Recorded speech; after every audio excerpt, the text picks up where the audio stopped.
دانتوں کے درد کی مناسبت سے پہلے بھی میں کئی دفعہ بتا چکا ہوں کہ اگر یہ درد یورک ایسڈ کی وجہ سے ہو رہا ہے، جس میں نہ ورم آتا ہے مسوڑوں میں، نہ ٹھنڈا گرم لگتا ہے، تو اوسیمم کین دے دیں، درد میں آرام آ جائے گا۔ اگر دانتوں میں درد ٹھنڈا گرم لگنے کی وجہ سے ہوتا ہے تو اسٹیپسی گیریا 200 دے دیں، اس درد میں آرام آ جائے گا۔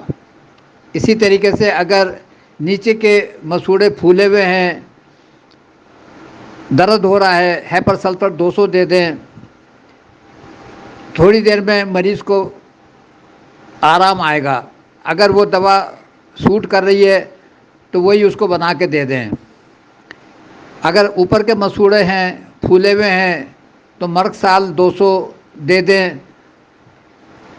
ایسے مریضوں کی عموماً رات کو سوتے میں رال بھی نکلتی ہے، اس سے بھی آپ اس کو کنفرم کر سکتے ہیں، تو مرگ سال 200 دے دیں، اس کو آرام آ جائے گا۔ اگر اوپر کے بھی اور نیچے کے بھی مسوڑے پھولے ہوئے ہیں اور کسی ایک دوا سے آرام نہیں آ رہا ہے، یعنی کہ مرگ سال سے اکیلی سے آرام نہیں آ رہا ہے، ہیپر سلفر بھی ضروری ہے، تو ہیپر سلفر ایک رات کو دے دیں، مرگ سال صبح دے دیں، یا اس کا الٹا کر لیں۔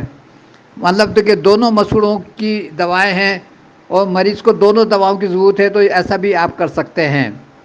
ایک درد ایسا ہوتا ہے جو کسی کی سمجھ میں نہیں آتا، نہ اس میں ورم ہوتا ہے، نہ اس میں ٹھنڈا گرم لگتا ہے، تو وہ دوا اس کی ہے سفلینم 1000، اور اتنی شدت کا درد ہوتا ہے کہ مریض کو کسی کل بھی سکون نہیں ملتا۔